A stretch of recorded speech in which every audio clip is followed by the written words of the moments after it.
আসসালামু আলাইকুম। আমি হচ্ছে মোহাম্মদ জাহিদ হাসান। বর্তমানে পড়াশোনা করছি ঢাকা বিশ্ববিদ্যালয়ের গণিত বিভাগে। এখন হচ্ছে আমি বর্তমানে চতুর্থ বর্ষে আছি। আমি যখন অ্যাডমিশন দিলাম আমার সেই সময়টা হচ্ছে 2020 সালে ছিল। আমরা করোনা পরবর্তী সময় অনেক মেন্টাল প্রেশারের মধ্যে ছিলাম।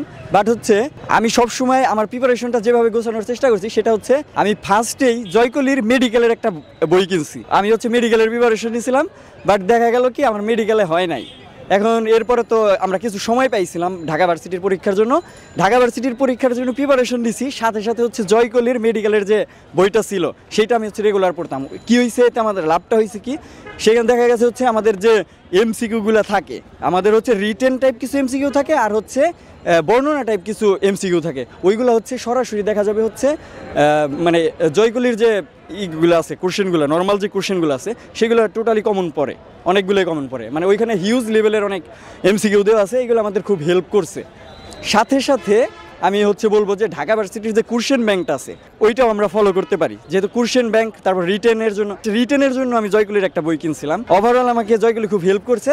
এই যে মাত্রই আমার এক জুনিয়র আছে, ও হচ্ছে সাস্টে দিবে, তারপরে হচ্ছে গুচ্ছ পরীক্ষাটা দিবে। এর জন্য আমি ওর জন্য দুইটা জয়কলির বই কিনে নিয়ে আসছি। সো যারা ছোট ভাইরা আছো, যারা ভবিষ্যতে আরো পরীক্ষা দিবে, তাদের অবশ্যই জয়কলির বইটা দেখা উচিত বলে আমি মনে করি। ওকে, থ্যাংক ইউ ভাই।